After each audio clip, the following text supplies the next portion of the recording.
ஒரு ஊரில் ஒரு ராசாவும் ராணியும் இருந்திருக்காங்க. அந்த ராசாவும் ராணியும் நல்லா வாழ்ந்திருக்காங்க. அவங்களுக்கு வந்து 3 பிள்ளைங்கள் இருந்திருக்கு. 2 பொண்ணும் ஒரு பையனும் இருந்திருக்காங்க. அவங்க வந்து பிள்ளைங்களெல்லாம் நல்ல நிலைமைக்கு ஆளாக்கணும்னு நல்லா படிக்க வச்சுருக்காங்க. படிக்க வச்சு பிள்ளைங்களெல்லாம் நல்லா உத்தியோகத்துக்கு கொண்டு வந்துட்டாங்க. ஒவ்வொருத்தலையும் நல்ல உத்தியோகத்தில் கஷ்டப்பட்டு படிக்க வச்சுட்டாங்க. படிக்க வச்சு கஷ்டப்பட்டு நல்ல உத்தியோகத்துக்கு வந்துட்டாங்க. அப்படி உள்ள காலத்தில் அவங்களுக்கு பிள்ளை குட்டி பேரம்பேத்தி நிறையா இருந்திருக்கு. பிள்ளைகளுக்கு வேணும்னு சொல்லி தனக்குன்னு எதுவுமே வச்சுக்கிறாம அந்த ராசாவும் ராணியும் பிள்ளைகளுக்காக எல்லாத்தையுமே இழந்துட்டாங்க. காடு கரை வீடு வாசல் எல்லாத்தையும் பிள்ளைகளுக்காக பண்ணிவிட்டு பிள்ளைகளை கட்டி கொடுக்குற சூழ்நிலையில் கூட வீடு வாசலாம் விற்றுட்டு அவங்க பிள்ளைகளை கரை சேர்த்துட்டாங்க. ஆனால் அவங்களுக்குன்னு எதுவுமே வச்சுக்கிறல, எதுவுமே ஒதுக்கிக்கிறல. ஆனால் இப்போ உள்ளவங்கன்னா என்ன பண்ணுவாங்கன்னா, தனக்கு என்ன வேணும் அதை எடுத்துக்கிட்டு தான் மீதியை பிள்ளைங்களுக்கு செய்வாங்க. ஆனால் அவங்க அப்படி செய்யலை, பிள்ளைகளுக்காகவே வாழ்ந்தாங்க. கடைசியில் அவங்க 2 பேரும் வயசான காலத்தில் அவங்கள பார்த்துக்கிறதுக்கு யாரும் இல்லை, அவங்களுக்கு ஒரு சாப்பாடு கொடுக்குறதுக்கும் ஆள் இல்லை. அப்படி ஆயிட்டாங்க.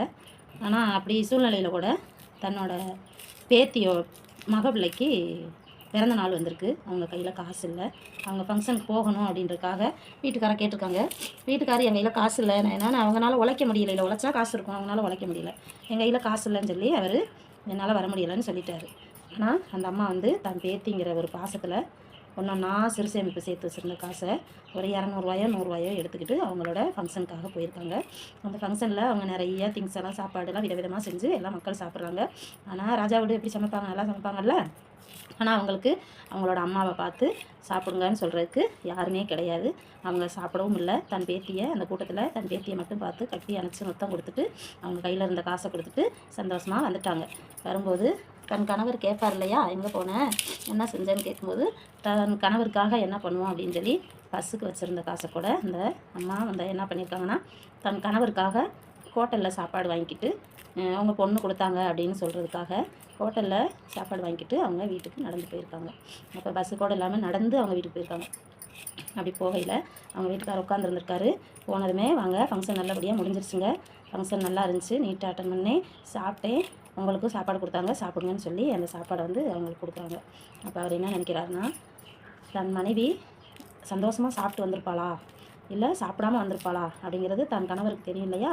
அப்போ தன் கணவர் என்ன பண்ணியிருக்காரு, பரவாயில்லம்மா சாப்பாடை 2 பேரும் சாப்பிடுவோம் வான்னு சொல்லி கூப்பிட்டு உட்காந்து 2 பேரும் சாப்பிட்றாங்க அந்த சாப்பாடை.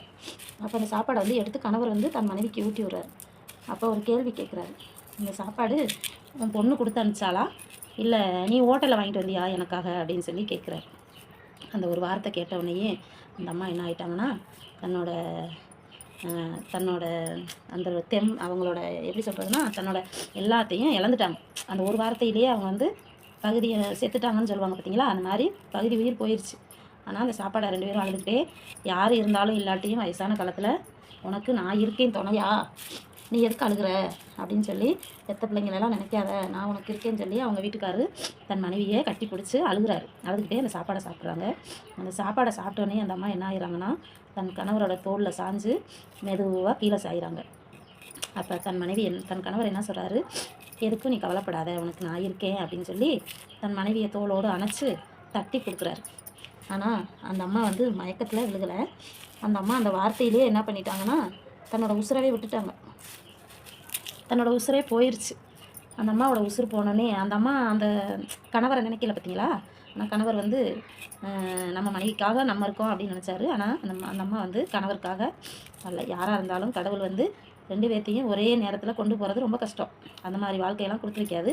இவருக்கு பாருங்கள், அந்த அம்மா போயிருச்சேன்னு சொல்லி என்னை மட்டும் தனியாக விட்டுட்டு போயிட்டியே, நான் என்ன பண்ணுவேன் இந்த உலகத்தில் அப்படின்னு சொல்லி அவர் கத்தி கதறி அழுகிறாரு. பார்த்தீங்களா, ஒரு குடும்பத்தில் கணவன் மனைவிக்கு எவ்வளோ ஒரு சோதனையெல்லாம் வருது பார்த்தீங்களா. அதனால் இப்போ உள்ள காலகட்டங்களில் தனக்கு வச்சு எதையுமே தானம் பண்ணுங்கள், தனக்கு இல்லாமல் எந்த இதுவும் பண்ணாதீங்க.